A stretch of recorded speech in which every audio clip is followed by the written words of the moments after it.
देख रहे हैं एक न्यूज 24। मैं मनीष आपके साथ। बांकीपुर उपचुनाव की रिजल्ट आज आने वाली है। मतगणना चल रही है, 7वें चरण की काउंटिंग हो चुकी है। इस बीच में प्रशांत किशोर पहले नंबर पे हैं और आरजेडी के जो कैंडिडेट हैं रेखा गुप्ता वो तीसरे नंबर पे हैं और बीजेपी के जो कैंडिडेट हैं नीरज कुमार सिन्हा वो दूसरे नंबर पे। हमारे साथ बातचीत करने के लिए सारिका पासवान जी हैं। कैसे मैम? देखिए, बीजेपी जो है वो तीसरे नंबर पे चली जाएगी और मुझे यकीन है कि अभी तो छठा या सातवां राउंड का काउंटिंग है। बांकीपुर की जनता इस बार आधी आबादी को नेतृत्व कर रही रेखा गुप्ता, बहन तुल्य रेखा गुप्ता, मातृशक्ति की प्रतीक रेखा गुप्ता को, राष्ट्रीय जनता दल को रिप्रेजेंट कर रही रेखा गुप्ता को बांकीपुर की जनता जो है वो भारी मतों से विजय बनाएंगी, ये मुझे पूर्ण विश्वास है। और अभी मुझे लगता है कि बहुत कई राउंड की काउंटिंग अभी बाकी है। और एक बात तो तय है लेकिन कि जो भारतीय जनता पार्टी ये दावा करती थी कि बांकीपुर से वो कुत्ता बिल्ली किसी को खड़ा करेंगे वो जीत जाएंगे, बांकीपुर जनता ने उनको नकार दिया है।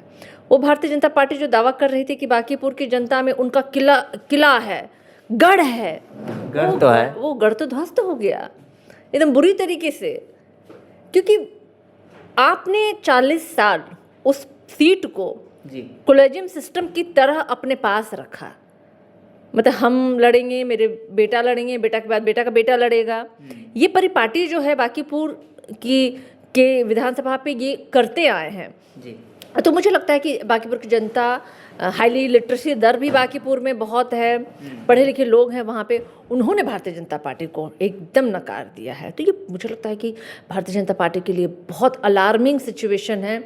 उन्हें समझ जाना चाहिए कि पूरे देश में भाजपा के प्रति लोगों का गुस्सा कितना है। लेकिन आपने कहा कि बीजेपी वालों ने कहा कि किसी भी कुत्ता बिल्ली को खड़ा कर देंगे तो जीत जाएंगे, लेकिन उन्होंने यह भी कहा कि कौन ऐसा नेता बीजेपी का कहा है कि मतलब नहीं, वो तो पूरा ये है, सोशल मीडिया पे एकदम फ्लॉट कर रहा है इनका।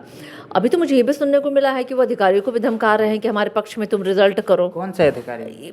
भाई जो प्रशासन में जुड़े हुए अधिकारी होते हैं, भारतीय जनता पार्टी तो उन लोगों को भी, चूंकि सत्ता मतलब मतगणना के दौरान ही धमकी दे रहे हैं। ये मुझे सुनने में मिला है। ये किसी ने कहा है, बाकी वो भाजपा दफ्तर के तरफ से ही आ रहे थे, उन लोगों ने कहा कि पूरा सन्नाटा पड़ा हुआ है, एक टीवी लगी हुई है बड़ी सी, इक्के दुक्के लोग हैं और लोग ऑफ द रिकॉर्ड ये भी कह रहे हैं कि अगर हम नहीं जीते तो ईंट से ईंट बजा देंगे प्रशासन का। और कोई बड़ी बात नहीं है, भाजपा की सरकार में तो अधिकारियों की हत्या हो रही है, इसको आप इनकार कर सकते हैं क्या? अभी कल हुई है ना भाई, एक अधिकारी की हत्या हुई है, अधिकारी की हत्या हुई है, यू की हत्या हुई है ना, इसके पहले भी एक और अधिकारी की हत्या हुई है, आपने देखा।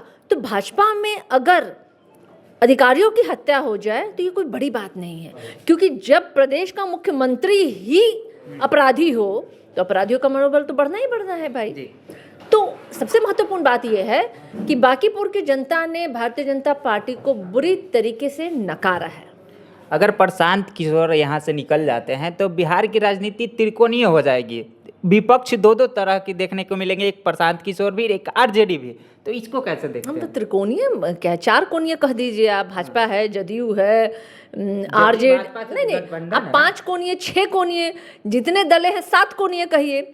मतलब इनके पास तो मान लीजिए कि एक विधानसभा का इन्होंने चुनाव लड़ा है, उपचुनाव इन्होंने लड़ा। कई ऐसे दल हैं जो अभी जिनके पास 27-28 सीटें वो जीत करके रखे हैं, तो उनको आप महत्व ना दे के आप त्रिकोणीय जो कह रहे, नहीं 6 कोणीय, 7 कोणीय, 8 कोणीय भी हो सकता है। मेरा सवाल ये था मैडम कि वो लोग साथ में है, ये अलग रहेंगे ना, आपसे भी अलग है, उनसे भी अलग है। मतलब वो भाजपा के साथ में है क्या प्रशांत किशोर, आप ये कहना चाह रहे हैं? किशोर अलग है, ये मैं कहना चाह रहा हूँ।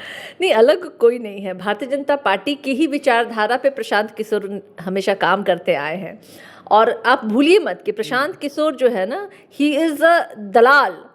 वो हमेशा उन्होंने दलाली वाला काम किया है। अगर मेरी राजनीतिक पार्टी है, मैं उनको हायर करूंगी तो वो मेरे लिए भी काम करेंगे।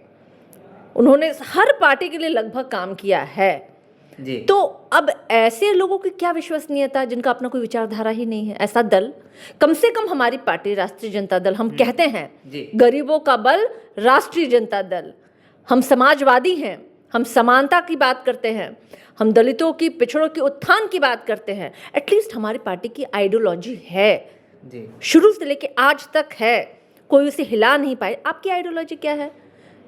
हाँ, एक वो कहावत कहते हैं ना कि जिन्हें मिले माल उधर ही आप खसक लीजिए। तो ये नहीं होता है। हम सत्ता में रहे ना रहे, हमें आप सीबी ईडीआई इनकम टैक्स का आप डर दिखाएं, हम अपने विचारों के साथ कभी भी समझौता नहीं करते हैं। चलिए, तो अपने विचारों के साथ कोई कंप्रोमाइज नहीं करेंगे। बाकी आपकी क्या प्रतिक्रिया है कमेंट बॉक्स में जरूर बताएं। देखते रहें एक न्यूज़ 24। धन्यवाद।